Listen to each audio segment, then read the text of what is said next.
আসসালামু আলাইকুম রহমতুল্লাহি তাআলা ওয়া বারাকাতুহু। প্রিয় ভিউয়ার্স, আমরা এখন আছি পবিত্র ভূমি মদিনার একটি খেজুর বাগানে।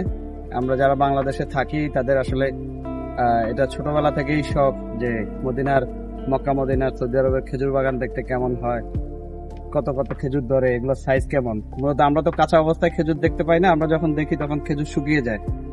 তো আল্লাহর কাছে শুকরিয়া, আল্লাহ আমাদেরকে সেই পবিত্র ভূমিতে এনেছে এবং এই খেজুর দেখার তৌফিক দিয়েছে। এবং আরেকটা মজার বিষয় হচ্ছে, এই খেজুর বাগানের ভিতরেই আমাদের বাংলাদেশিদের একটা খেজুরের দোকান আছে, যেখানে কেউ খেজুর কিনুক আর না কিনুক পর্যাপ্ত পরিমাণ ফ্রিতে খেতে পারে। এটা তারা ফ্রি সার্ভিস রেখেছে যে যারা আসবে মেহমান হিসেবে খেজুর খাবে। তো আপনাদেরকে একটু খেজুর বাগানটা ঘুরিয়ে দেখাই।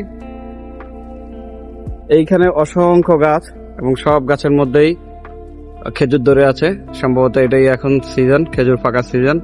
এখানে কিছু গাছে আমরা দেখতে পাচ্ছি যে আধা কাঁচা, কিছু গাছে দেখতে পাচ্ছি যে পুরোপুরি পেকে গেছে। পাখিরা বসে আছে।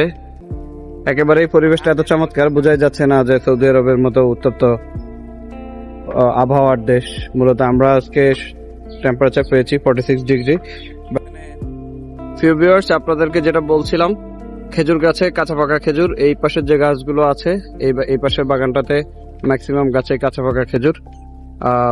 এখন জুলাই মাস, খেজুর পাকার মাস, অত্যন্ত গরম, টেম্পারেচার 46 ডিগ্রি আজকে মদিনাতে টেম্পারেচার। বাট এই বাগানের ভিতরে টেম্পারেচারটা কিছুটা কম আছে।